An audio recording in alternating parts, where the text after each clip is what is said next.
Why did Stoics rise early in the morning? The world's most powerful person was awakened one morning in the middle of the 2nd century AD by his orderly. This may have occurred in his tent on the front lines of a German war, or during one of his arduous journeys across Greece, Asia Minor, Syria, Egypt, or Austria. It was silent, cold, and dark outside, the sun still hidden below the horizon. Like any other person, a part of the emperor wanted to stay under the cozy blankets, where life felt easier and more pleasant. However, he resisted. Marcus Aurelius himself wrote about this very struggle in Meditations, the same inner dialogue that many of us go through every morning. That first impulse after waking up to go back to bed? It's universal. It's fascinating to realize how even the world's most powerful man chastised himself for wanting to stay in bed longer. Like everyone else, the emperor begrudgingly got up and placed his feet on the cold floor. This journal entry serves as a timeless reminder to wake up, stop being lazy, and begin working diligently. Ryan Holiday often says, "The choices we make in the morning shape not just how the day will go, but who we become." It was dark when Toni Morrison woke up in the early hours. Quietly, she brewed her first cup of coffee. At her desk in a small apartment, she began to write, her thoughts becoming clearer as the sun's light gradually filled the room. Year after year, she performed this ritual, a practice shared by countless busy, goal-driven people throughout history, not just writers. Morrison believed that authors seek pathways to a place where they can be inspired and participate in the mysterious process of creation. Dawn was her call to action. For her, it was both practical and spiritual. As a single working mother with 2 young sons, she had limited time. Her days were filled with work as a magazine editor, and her evenings were spent with her children. By late evening, her creative energy was spent. That left her with only the early morning hours, the rare time between night and day, before her children would call her mom, before work documents piled up, before the phone rang, the bills needed paying, or the dishes needed washing. In those hours, she was free, her mind sharp, all other obligations momentarily gone. Art and inspiration were her focus. At 34, freshly divorced, she began writing her first book. As one of the few black women in a predominantly white and male field, the task was immense.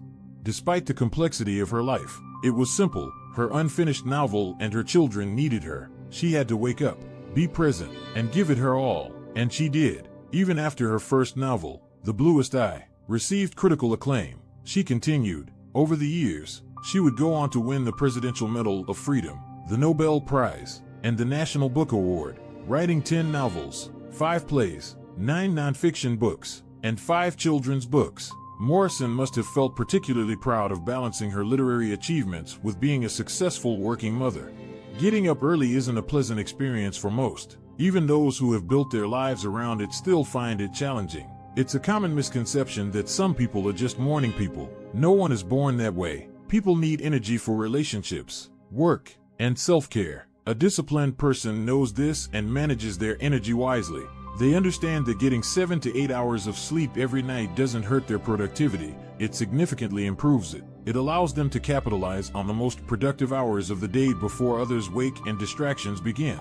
Hemingway talked about rising early to write undisturbed, though one can imagine mornings when he was tired after late nights or hungover. On those days, his output likely suffered. It's intriguing to think that even some of the greatest people could have been better with a bit more discipline. Studies have shown that people tend to be more confident and productive in the morning, before the wear and tear of the day sets in. Senior executives often work out early because it's when they still have energy. Jack Dorsey, CEO of Square and founder of Twitter, meditates before running 6 miles every morning. People read and reflect in the morning for a reason. They know they may not have time later. Mornings are the prime time to get things done. Take advantage of the early hours, when the world is quiet and others are still asleep. While life has certainly changed from simpler times, the habit of rising early remains fundamental. The first rule in the morning: don't check your phone. Instead of opening social media or emails, it's better to exercise or take a quiet walk. Afterward, journaling helps gather your thoughts, and then you can focus on the most important task of the day. Only after that should you check your phone, perhaps even for some lighthearted browsing. Jonathan Edwards once said that Christ himself advocated rising early. Is that why quiet mornings feel so sacred? Perhaps it's because we're continuing traditions passed down by our ancestors, who rose early to farm, pray, fetch water, or cross the desert before the heat became too intense. But a productive morning isn't possible without the right night before. Floyd Patterson knew this. The night before his championship bout, he didn't spend time analyzing past fights or practicing moves. Instead, he slept for 11.5 hours, right until the weigh-in. He even slept a few more hours before stepping into the ring and knocking out the reigning champion. Before facing one of the greatest boxers of all time, his most important preparation was rest. Rest is crucial. You can't be productive if you're tired, angry, or reliant on caffeine. Decisions made when you're exhausted tend to be poor ones. People think they're not morning people, but it's often due to careless habits the night before. Preparing for a successful morning starts with the evening. As Dante once noted, you may lie under the covers, but there's no glory there. Just get started early and often. Seneca advised considering the possibility that you might not wake up the next day before going to sleep. Each morning, when you rise, is a gift. Remember who you are when it's hard to wake up. Recall the tradition and the stakes. Think of Toni Morrison or Marcus Aurelius.